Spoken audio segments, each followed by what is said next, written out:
Hello and welcome to the sideboard here at the StarCityGames.com Columbus Invitational. I'm Nick Miller alongside Bill Comminos. How you doing, sir? I'm doing good. You might remember Bill from banning such modern decks as Amulet Bloom and Eggs as well, right? I played Eggs and won a PTQ with it. I was pretty good with the deck. If it's a broken combo deck in Modern, you know your way around it. Yeah. We all remember you from the Cincinnati Open earlier this year, Yep. where you just did absurd things with the Amulet deck. Right, yeah, I kept a no-lander in game one and then killed Logan Mize essentially on turn 4, I think. So, yeah. The last event of that deck's lifespan, of course, the deck was won, the tournament was won by Bobby Fortinelli, but you guys both did your part in making sure it didn't exist any longer. You have come back to an oldie but a goodie, the Jeskai Ascendancy combo deck. Quote, the next deck I want to get banned. Yes, I want to get this deck banned. All right, so why does this deck need banned and how good is this deck? So this deck is another deck that kind of breaks the turn 3 rule. You can actually win on turn 2 if you start out with a bird or a noble hierarch, and then you can cast Jeskai Ascendancy with a Gitaxian Probe to untap your mana creature, and then you can start casting a whole bunch of 1-mana cantrips. Eventually you'll mill over a Fate Stitcher, and you can unearth it, bring it back, gain more mana, and cast more spells. Right. So your goal here, play the most broken deck. This deck seems pretty fast. Turn 2 is faster than most decks. Yep. And this deck existed, when Ascendancy came out. All the pieces were here. Yeah, there were a lot of people brewing with Ascendancy whenever it first came out. There was that Jeskai version that didn't run Mana Dorks, but just ran Fate Stitchers. And their goal was try to be this control combo deck, but I don't think that's actually better than this version of the deck. This version's just more explosive. Right. So you're just trying to be as fast as possible. You have all of the cantrips, notably Ancestral Vision off the ban list, but you don't want it in this deck. You have all the other visions. Correct. Serum Visions and Visions of Beyond are your choices of cantrips, along with Thought Scour, Gitaxian Probe, Sleight of Hand, Cerulean Wisps, you name it. If it draws a card, it's in here. Correct.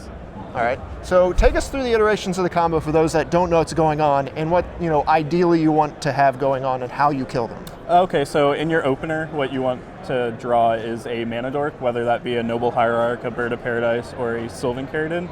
It could also be a Fate Stitcher, but typically you want that later in the game. Then the next piece that you want is a Jeskai Ascendancy or a Glittering Wish. Glittering Wish will actually tutor for a Jeskai Ascendancy. So once you have those two pieces, all you really need is an instant or sorcery, and then you can start the combo. Okay. You go off and you make a giant creature. Right, yeah. Find a way to get it through, and then you kill them. Yeah, and it's great with Fate Stitcher because once you unearth a Fate Stitcher, you can just start tapping down their blockers. So if they do have blockers or if they have mana up and you think that they might have something, Fate Stitcher will just eventually tap them out, and then you can swing in for lethal. Now we've seen decks like this kind of try all these other win cons too. There's been the Ascendancy Gifts decks. Right, I think I've seen people try to do a Storm variant. There was a Gifts Ungiven for Unburial Rights with Iona and Elish Norn. There's also a Pyromancer's Ascension version of this deck, which has I haven't really figured out how that one wins. I think you have to get counters on Pyromancer's Ascension and then Lightning Bolt and copy it a bunch of times, but yeah. Nonetheless, why is this the best version? It's explosive. It can win on turn 2. Typically it wins turn 3, turn 4. And in this format, people just don't expect it. I played against an Elves player last round, and he had turn 4 wins, but I killed him on turn 3 on the draw both games. So doing what you do. Of course, we have a new edition, Thornwood Falls, or Lumbering Falls. I call it Thornwood every time. But it's another creature land, sort of like Caryatid, that lets you kill them and they can't interact. Now, of course, you mentioned Glittering Wish. This is kind of the key to the deck because obviously they can get rid of your Ascendancy via a discard spell or something, but you have or an Abrupt Decay or something like that. More copies and a awesome sideboard that we have to kind of go over with the targets for Glittering Wish. Of course, your extra Ascendancy. Yeah, the fourth one's on the board. Right, but then you have some more cool win cons, like Flesh Blood. Right. Take us through that. So if the board is bogged down, or if they have Rest in Peace out and you just have Sylvan Caritids, you can't attack them. So you'll need a Flesh Blood once you cast 20 or so spells. You can just wish for this spell and then essentially dome them for 20. Right. You've got a Fiery Impulse here, another gold card. from days of old, just when you need to kill a bunch of things? Yeah, so like if there's a board of like Eidolon of Great Revels or Eidolon of Rhetorics, it's good at dealing with those creatures. It also deals with Thalia fairly well. So Abrupt Decay, another removal spell here. This is my favorite, Scarscale Ritual. It's also the best wish target as well. Just nets you cards, basically? Yeah, so once you combo off, sometimes you're low on cards, and this card will essentially net you a card, so it's less chances that you fizzle. Okay. And then, of course, now you have your like defensive package here. You have more Path to Exiles, Defense Grid, Leyline of Sanctity, and Silence. These all kind of help against the permission-based decks? Yeah, like the counterspell decks, or Leyline's very good against the discard deck, so. Now, where would you rank this deck in terms of combo decks you like to play in terms of power? So it's not quite as good as Amulet Bloom or Eggs. I kind of gave this deck a nickname of Eggs 2.0 because eventually you'll just combo off and your turn probably takes about 5 to 10 minutes whenever you do it. So it's reminiscent of that Eggs era.